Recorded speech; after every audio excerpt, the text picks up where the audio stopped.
چلیے اب ترجمے کی طرف آتے. وَإِن اور اگر کنتم ہو تم فی ریب کسی شک میں، فی میں ریب کوئی شک یعنی کسی بھی شک میں، مما اس میں سے جو نزلنا نازل کیا ہم نے، اتارا ہم نے، علی اوپر،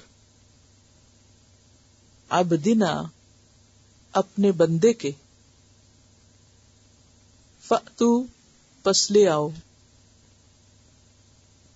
بصورتن کوئی صورت. فأتو کا لفظی معنی ہوتا ہے آؤ، اور آگے چونکہ بے آ گیا ہے تو کیا معنی ہوا؟ ساتھ آؤ یعنی لاؤ. جیسے ذہبہ کا معنی تھا جانا اور ذہبہ بھی لے جانا، تو عطا کا معنی ہوتا ہے آنا اور عطا بھی کا معنی ہے لے کے آنا. تو لے آؤ، بصورتن کوئی صورت، من مثلہ اس کی مانند سے یعنی اس جیسی، ودعو اور بلا لو، شہداءکم اپنے موجود لوگوں کو، اپنے گواہوں کو، من دون اللہ اللہ کے سوا، من سے، دون سوائے یا علاوہ، اللہ اللہ کے، ان کنتم اگر ہو تم، صادقین سچے، فإن پھر اگر، لم نہ، تفعلوا تم کر سکو، ولن اور ہرگز نہیں، تفعلوا تم کر سکو گے، فاتقوا پس بچو، النار اس آگ سے، التی جو یا وہ جو، وقودہا ایندھن ہے اس کا، الناس انسان یا لوگ، والحجارۃ اور پتھر، اعدت تیار کی گئی ہے، للکافرین کافروں کے لیے، وبشر اور خوشخبری دے دو، الذین ان لوگوں کو، آمنو جو ایمان لائے، وعملوا اور جنہوں نے عمل کیے، الصالحات اچھے نیک، ان بے شک، لہم ان کے لیے، جنات باغات ہیں، تجری بہتی ہیں، من تحتہا ان کے نیچے سے، الانہار نہریں، کلما جب کبھی، رزقو وہ رزق دیے جائیں گے، منہا ان سے یعنی ان باغوں میں سے، من ثمرتن کوئی پھل، رزقن بطور رزق، قالو وہ کہیں گے، ھذا یہ، الذی وہ ہے جو، رزقنا ہم رزق دیے گئے، من قبل اس سے پہلے، وَأُتُوا حالانکہ وہ دیے گئے بھی ساتھ اس کے متشابہا ملتے جلتے، وَلَهُمْ اور ان کے لیے، فیہا اس میں، ازواجن بیویاں ہیں، مطہرتن پاکیزہ، وہم اور وہ، فیہا اس میں، خالدون ہمیشہ رہنے والے ہیں۔ وَإِن كُنتُمْ فِي رَيْبٍ مِّمَّا نَزَّلْنَا عَلَى عَبْدِنَا فَأْتُوا بِسُورَةٍ مِّن مِّثْلِهِ وَادْعُوا شُهَدَاءَكُم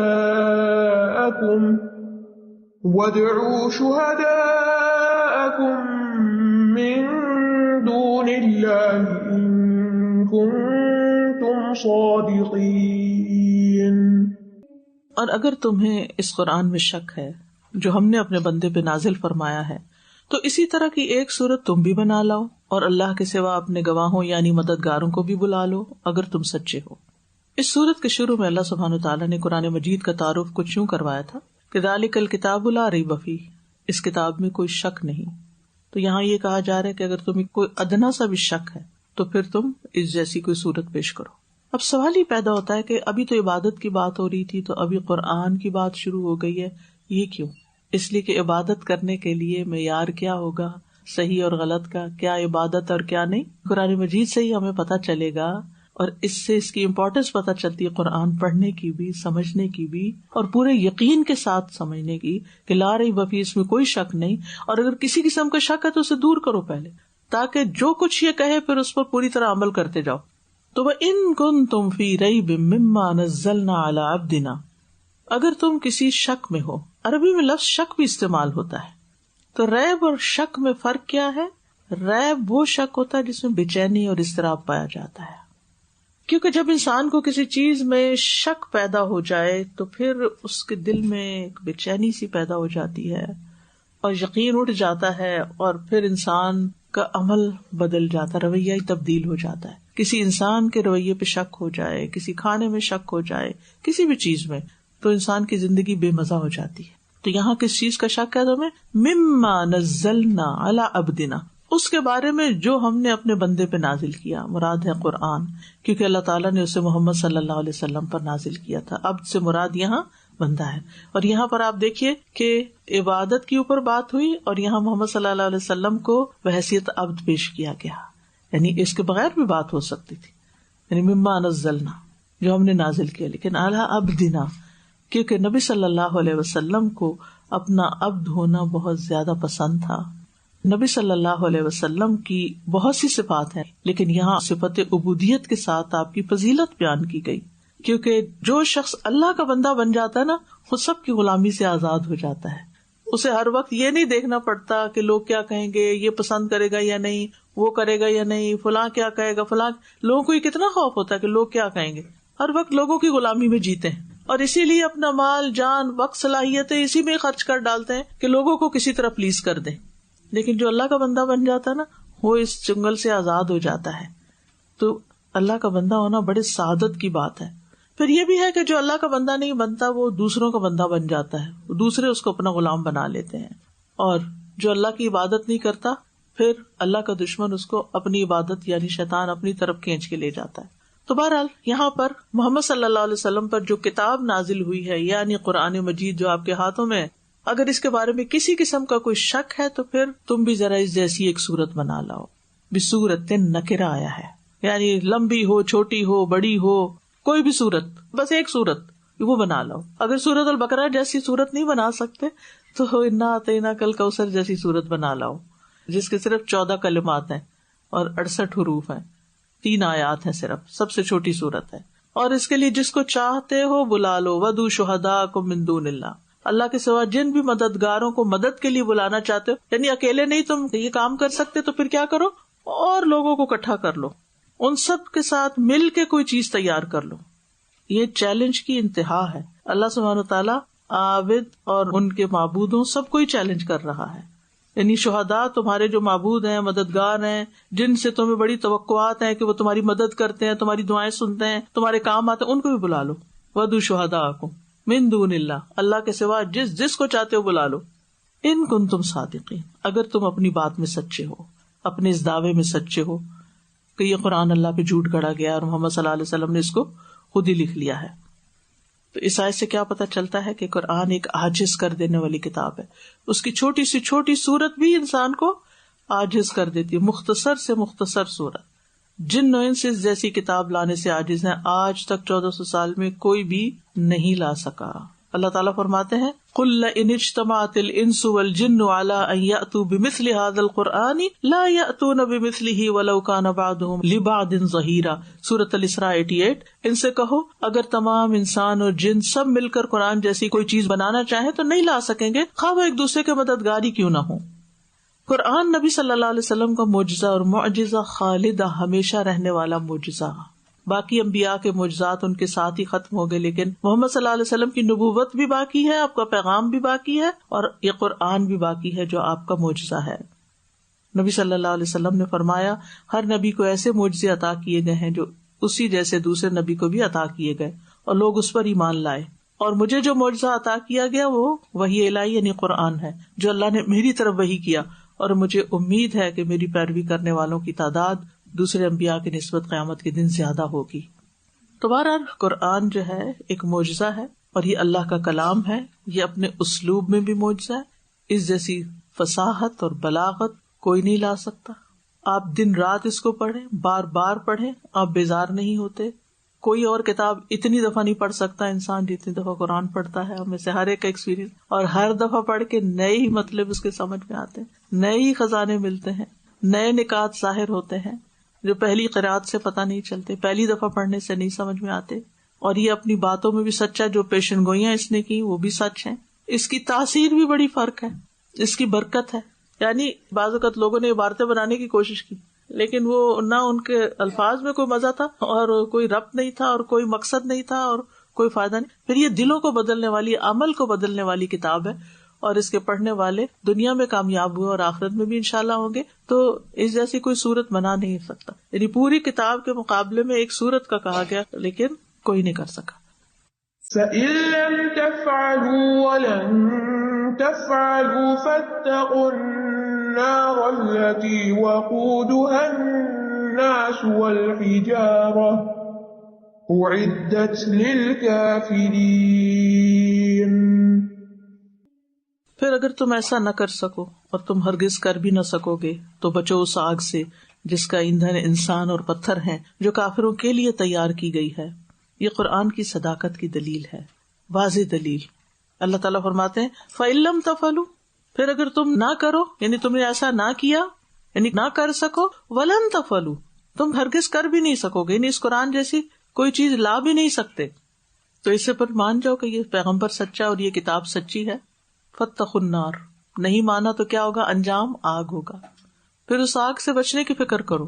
الَّتِي وَقُودُهَا النَّاسُ وَالْحِجَارَةُ، جس کا ایندھن انسان اور پتھر ہوں گے. وقود وہ چیز ہوتی ہے جس سے کسی چیز کو جلایا جائے، ایندھن جس کو بولتے ہیں، فیول. اس کا فیول کون ہوں گے؟ وقود، جس سے یہ آگ بھڑکائی جائے گی، انسان اور پتھر. انسان تو انسان ہے، اور حجارہ پتھروں کے بارے میں مفسرین کہتے ہیں ایک تو وہ بت ہے جنہیں لوگ پتھر کے بت اپنے سامنے یا لکڑیوں کے جس چیز کے بھی، حتیٰ کہ سورج چاند وغیرہ، وہ سب بھی جہنم میں ڈال کے جہنم ان سے بھڑکائی جائے گی. انکم وما تعبدون من دون اللہ حسب جہنم، تم بھی اور جن کو تم اللہ کو چھوڑ کے پکارتے وہ سب بھی جہنم کا ایندھن ہوں گے. انتم لہا واردون، تم اسی میں داخل ہونے والے ہو، یعنی تم اور تمہارے بت. دوسرا قول یہ ہے کہ یہ گندھک کے پتھر ہیں. حجارہ یعنی عام پتھر نہیں، گندھک کے پتھر ہیں. گندھک کے پتھر کیوں؟ کیونکہ ان پتھروں کی آگ بہت تیز ہوتی ہے، شدت کی حرارت ہوتی ہے ان میں، اس کا دھواں بہت تھک سا ہوتا ہے، بہت اسمیلی سلفر، اس میں اسمیل ہوتی ہے، بہت بری بدبو ہوتی ہے، اور وہ جسم کے ساتھ چپک بھی جاتی ہے. یعنی ایسے پتھر جب پگھلتے ہیں تو پھر وہ چپک جاتے ہیں. یہ اس کی سزا ہے جو کفر پر اڑا رہے، جو قرآن کو اللہ کی کتاب نہ مانے. یؤمنون بالغیب بات ہوئی تھی نا، لیکن اگر وہ کفر کرتا ہے تو عذاب النظیم تھا نا، یہ ہے عذاب النظیم، یہ ہے تو کفار کے لیے. لیکن آگ سے بچنے کے لیے تو ہم سب کو بھی کہا گیا یا ایھا الذین آمنوا قوا انفسکم واہلیکم نارا، اے لوگوں جو ایمان لائے اپنے آپ کو اور اپنے گھر والوں کو آگ سے بچاؤ. تو اس سے یہ پتہ چلتا ہے کہ کفار تو آگ میں جائیں گے، لیکن اس کے ساتھ ساتھ کچھ ایسے لوگ بھی آگ میں جائیں گے کہ جو بظاہر کلمہ گو ہیں لیکن انہوں نے ریکوائرمنٹ پوری نہیں کی جنت میں جانے کی. اب یہ آگ اس آگ سے فرق ہوگی جس میں مسلمان جائیں گے یا پیغمبروں کو یا اللہ کو ماننے والے جائیں گے، دونوں میں فرق ہے. یہ منکرین کے لیے ہے آگ، لیکن دوسری آگ جو ہے استغفر اللہ وہ بھی کچھ کم نہیں. فرمایا اس آگ سے بچو جس کا ایندھن انسان اور پتھر ہے، اس پر تند خو اور سخت گیر فرشتے مقرر ہیں، اللہ انہیں جو حکم دے وہ اس کی نافرمانی نہیں کرتے. اور اس آیت کی روح سے تو پتہ چلتا ہے کہ ایمان والوں کو جس آگ سے بچنے کا کہا جا رہا ہے اس کا ایندھن بھی انسان اور پتھر ہے. ابن مسعود وقودہ الناس والحجارہ کے بارے میں کہتے ہیں کہ گندھک کے پتھر ہیں، اللہ نے ان کو آسمانوں اور زمین کی تخلیق کے دن آسمانی دنیا میں پیدا کیا اور کفار کے لیے تیار کیا. جب سے بنائے جا چکے ہیں یہ پتھر. اور دنیا کی آگ جہنم کا 70واں حصہ ہے، 70 دفعہ دھو کے بھیجی گئی ہے. اور یہ آگ بھی ایسی ہوتی ہے کہ آپ یقین کریں جب کچن میں کھڑے ہوتے ہیں کوئی چیز گرم کرتے ہیں کچھ پکاتے ہیں کچھ بھی ساتھ ساتھ توبہ توبہ نکلتی ہے. یا اللہ بھاپ نہیں برداشت ہوتی، گرم برتن نہیں برداشت ہوتا، بس کچھ بھی کر لیں بس اس سے بچنا ہے. یہ ہماری زندگی کا بہت بڑا مقصد بن جانا چاہیے تاکہ ہم غفلت سے نکلیں اور اپنی آخرت کی فکر کریں. اور یہاں پر فرمایا کہ اعدت للکافرین، جو کافروں کے لیے انکار کرنے والوں کے لیے تیار کی گئی ہے. اس سے پتہ چلتا ہے کہ جہنم اصل میں تو کفار کے لیے بنائی گئی، منکرین حق کے لیے بنائی گئی. تو اگر کوئی مومن اس میں جائے گا تو کسی ایسے ہی کام کے ارتکاب کی وجہ سے جائے گا جو اللہ کو پسند نہیں، اگرچہ وہ جہنم میں ہمیشہ نہیں رہے گا. اس آیت سے یہ بھی پتہ چلتا ہے کہ جہنم موجود ہے اس وقت بھی، اعدت تیار کر دی گئی ہے للکافرین. تو اس آیت سے یہ بات پتہ چلتی ہے کہ جو شخص قرآن سے اعراض کرے، قرآن کا انکار کرے، اس کا ٹھکانہ جہنم ہے. دوسری بات یہ پتہ چلتی ہے کہ جہنم مخلوق ہے، موجود ہے، یہ قیامت کے دن نہیں پیدا کی جائے گی، ابھی بھی ہے. معراج کی رات رسول اللہ صلی اللہ علیہ وسلم نے اس کو دیکھا تھا. آگ سے پناہ مانگنی چاہیے ہم سب کو. نبی صلی اللہ علیہ وسلم کی اکثر دعا یہ ہوتی تھی، ربنا آتنا فی الدنیا حسنہ وفی الآخرۃ حسنۃ وقنا عذاب النار وقنا عذاب النار. اللہ بس نظر بھی نہ آئے، دور سے بچا لینا. حضرت عائشہ کہتی ہیں رسول اللہ صلی اللہ علیہ وسلم نے دعا کرتے ہوئے فرمایا، اللہم رب جبرائیل و میکائیل و رب اسرافیل اعوذ بک من حر النار ومن عذاب القبر. اے اللہ جبریل اور میکائیل کے رب اور اسرافیل کے رب، آگ کی تپش اور قبر کے عذاب سے میں تیری پناہ چاہتا ہوں. اور جو شخص 3 مرتبہ جہنم سے پناہ مانگتا ہے، جہنم خود کہتی ہے اللہ اس بندے کو مجھ سے بچا لے. لہذا ہر روز کوشش کرے کسی نہ کسی سجدے میں روز 3 دفعہ کم از کم اللہم انی اسألک الجنہ واعوذ بک من النار لکھ کے کہیں لگا لیں، اس کو بھولے نہیں. یہ ڈیلی کے کرنے کے کاموں میں ڈالیں کیونکہ ہمیں نہیں پتا کس دن چلے جانا ہے دنیا سے. وبشر الذین آمنوا وعملوا الصالحات ان لهم جنات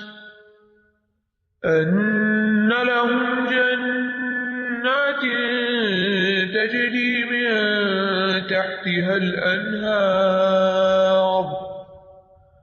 كلما رزقوا منها من ثمرة رزقا قالوا هذا الذي رزقنا من قبل وأتوا به متشابها وَلَهُمْ فِيهَا أَزْوَاجٌ مُطَهَّرَةٌ وَهُمْ فِيهَا خَالِدُونَ. اور خوشخبری دے دیجیے ان لوگوں کو جو ایمان لائے اور انہوں نے نیک عمل کیے کہ ان کے لیے ایسے باغات ہیں جن کے نیچے نہریں جاری ہیں. جب انہیں ان باغوں میں سے کسی قسم کا پھل کھانے کو دیا جائے گا تو وہ کہیں گے یہ تو وہی ہے جو اس سے پہلے بھی ہم دیے گئے تھے، اور انہیں اس سے ملتے جلتے پھل دیے جائیں گے، اور وہاں ان کے لیے پاک صاف بیویاں ہوں گی اور وہ ان میں ہمیشہ رہنے والے ہیں. قرآن مجید کا یہ اسلوب ہے کہ جب جہنم کا ذکر آتا ہے اور انسان خوب ڈر جاتا ہے تو پھر اللہ تعالیٰ خوشخبری بھی سناتے ہیں اور پھر اعمال صالحہ کا شوق بھی دلاتے ہیں. یعنی قرآن مجید میں آپ ہر جگہ دیکھیں گے کہ ترغیب اور ترہیب ساتھ ساتھ آتا ہے، ڈراوا اور خوشخبری ساتھ ساتھ آتی ہے. نبی صلی اللہ علیہ وسلم بھی بشیر اور نذیر ہیں تاکہ بندہ مومن اللہ کی رحمت کی رغبت رکھے اور اس کے عذاب سے ڈرتا رہے اور اس طرح مغفرت کی امید رکھے. وبشر، اور خوشخبری دیجیے. بشارت ایسی چیز کی خبر ہوتی ہے جو انسان کو خوش کر دے، وہ خبر جو انسان کو خوش کر دے. اور چہرہ بشرہ کہتے ہیں یعنی اسکن کو، یعنی جب خوش ہوتا ہے انسان تو وہ خوشی انسان کے چہرے سے نظر آنے لگتی ہے، اس کے اندر ایک خوشگوار تبدیلی نظر آتی ہے، چہرہ چمک اٹھتا ہے، انسان کی روح خوش ہو جاتی ہے. تو یہاں نبی صلی اللہ علیہ وسلم کو خطاب کیا گیا کہ آپ خوشخبری دیجیے. بشر کن کو؟ الذین آمنوا، ان لوگوں کو جو ایمان لے آئے ہیں اور ایمان لا کر وعملوا الصالحات، نیک عمل بھی کرتے ہیں. صرف دل سے زبان سے ایمان نہیں لائے بلکہ وہ کام بھی کرتے ہیں جو اللہ کو پسند ہے. ایمان اور عمل صالح ایک دوسرے کے ساتھ لازم و ملزوم ہیں. عمل صالح ایمان کا حصہ ہے. عمل صالح کے بغیر ایمان مکمل نہیں ہوتا اور ایمان کے بغیر عمل صالح قبول نہیں ہوتا. یاد رکھیے دونوں چیزیں، عمل صالح کے بغیر ایمان مکمل نہیں ہوتا اور ایمان کے بغیر عمل صالح قبول نہیں ہوتا. تو عمل صالح کی دو شرائط ہیں، ایک یہ کہ اخلاص ہو، اس میں اللہ کے لیے ہو، اور دوسرا یہ کہ شریعت کے موافق ہو. جب یہ دو کام کر لیں گے تو خوشخبری کیا ہے؟ ان لہم جنات، کنڈیشنل ہے خوشخبری کہ ان کے لیے باغات ہیں جن کے اندر درخت ہیں گھنے اور لمبے سایوں والے، عمدہ پھل ہیں، جس میں رہنے والا انتہائی لطف اندوز ہوگا ان ساری نعمتوں سے. کیونکہ جنت کہتے ہیں ایسے باغ کو جس میں گھنے درخت ہوں. اور جنتوں کی بھی کئی قسمیں ہیں. وَلِمَنْ خَافَ مَقَامَ رَبِّهِ جَنَّتَانِ، جو اپنے رب سے ڈرے اس کے لیے دو جنتیں ہیں. اور پھر فرمایا وَمِن دُونِهِمَا جَنَّتَانِ، ان کے علاوہ بھی دو جنتیں اور ہیں. جنت نہ کسی آنکھ نے دیکھی، نہ کسی کان نے سنی، اور نہ کسی دل پہ اس کا خیال گزرا. اور سب سے بڑی عمدہ اور بلند جنت کون سی ہے؟ جنت الفردوس. اور جنت عدن، بے شک اللہ نے جنت کی دیوار کا سونے اور چاندی کی اینٹ سے احاطہ کیا، باؤنڈری وال بنائی، اس میں نہریں کھودی، اس کے درختوں کو کاش کیا. فرشتوں نے اس کے حسن و جمال کو دیکھا تو کہا جنت تو کتنی خوش نصیب ہے، تو بادشاہوں کی منزل ہے، یعنی جو ایمان لا کر عمل کر کے آئیں گے. رسول اللہ صلی اللہ علیہ وسلم سے پوچھا گیا جنت کس چیز سے بنی ہے؟ فرمایا ایک اینٹ سونے کی، ایک اینٹ چاندی کی، اس کا سیمٹ کستوری ہے، اس کی مٹی زعفران ہے، اس کے سنگریزے موتی اور یاقوت ہیں. تجری من تحتها الانہار، اور ان کے نیچے نہریں بھی بہتی ہیں، باغوں کے نیچے دودھ کی نہریں، پانی کی نہریں، شہد کی نہریں، شراب کی نہریں، دنیا والی نہیں، جنت کی خاص شراب خالص. جنتی جیسے چاہیں گے انہیں اپنے لیے جاری کر لیں گے، جدھر چاہیں گے ساتھ لے جائیں گے. انہی نہروں سے درخت سیراب ہوتے ہیں اور پھر طرح طرح کے پھل بھی اس میں اگیں گے. اللہ سبحانہ وتعالیٰ نے یہ جو نہریں بنائی ہیں ان میں انسانوں کے پینے کے لیے ایسا سامان ہوگا کہ جس سے وہ لذت پائیں گے. اور خاص طور پر نہر کوثر جو ہے، جو جنت میں ایک نہر ہوگی، اس کے دونوں کنارے سونے کے ہوں گے، اس کا پانی موتیوں پہ بہتا ہوگا اور اس کا پانی دودھ سے زیادہ سفید اور شہد سے زیادہ شیریں ہوگا، ٹھنڈا، میٹھا اور سفید. اور خوشبودار پہاڑوں سے نہریں نکلیں گی اور زمین کی سطح کے اوپر ہوں گے، اندر مٹی میں سے نہیں نکلیں گے، اوپر اوپر نظر آئیں گی آپ کو. کلما رزقوا منہا من ثمرۃ رزقا قالوا ھذا الذی رزقنا من قبل، یعنی جنت کا یہ پھل دنیا کے پھلوں کی طرح ہوگا، اس کی جنس میں سے ہوگا، لیکن خوبصورتی اور لذت اس کی اپنی ہوگی. کوئی پھل بد ذائقہ نہیں ہوگا. دنیا کے پھل ذائقے میں اور رنگ میں خراب بھی ہوتے ہیں، لیکن وہاں پر جب وہ پھلوں کا رزق دیا جائیں گے تو کہیں گے او یہ تو اس سے ملتے جلتے، یعنی مانوس ہوں گے ان سے نا. یعنی کوئی عجیب و غریب چیزیں نہیں ہوں گی کہ انسان دیکھ کے ایک دم گھبرا جائے. یہ انسان کی فطرت ہے. کھانے کی چیز بھی کوئی نئی چیز دیکھتا ہے تو پہلے تھوڑا ٹھٹکتا ہے، لیکن اگر وہ دیکھے کہ شکل کم از کم ویسی نظر آ رہی ہے جیسے پہلے کچھ کھایا تو رغبت سے کھاتا ہے. وہ بھی متشابہہ، متشابہ کہتے ہیں ایک دوسرے سے ملتی جلتی چیزیں. یعنی بعض کہتے ہیں کہ رنگ میں مشابہت رکھتے ہوں گے، نام مختلف ہوں گے، بعض کہتے ہیں نام ویسے ہوں گے لیکن باقی چیزیں ان کی مختلف ہوں گی. جیسے آم ہے تو شکل میں یا رنگ میں آم جیسا دکھ رہا ہوگا، لیکن جب کھائیں گے تو اس کا لطف ہی کچھ اور ہوگا. یعنی علماء یہ کہتے ہیں کہ یہ مشابہت ناموں کی حد تک ہوگی، ناموں کی حد تک، لیکن اس کا ذائقہ اور خوشبو اور باقی لذت بہت زبردست. ابن عباس کہتے ہیں جنت میں جتنی چیزیں ہیں صرف ناموں کی حد تک ان کی دنیاوی چیزوں سے مشابہت ہے، اور وہاں جو بھی پھل ہوں گے وہ ہر ایک کی اپنی پسند کے ہوں گے. وفاکہۃ مما یتخیرون، جو وہ چاہیں گے چنیں، یعنی کوئی زبردستی نہیں کہ سبھی کچھ کھاؤ، جو دل چاہے کھاؤ. جنت کے پھل جھکے ہوئے ہوں گے، بغیر گٹلی کے ہوں گے، اور سبھی میٹھے ہوں گے اور سافٹ بھی ہوں گے.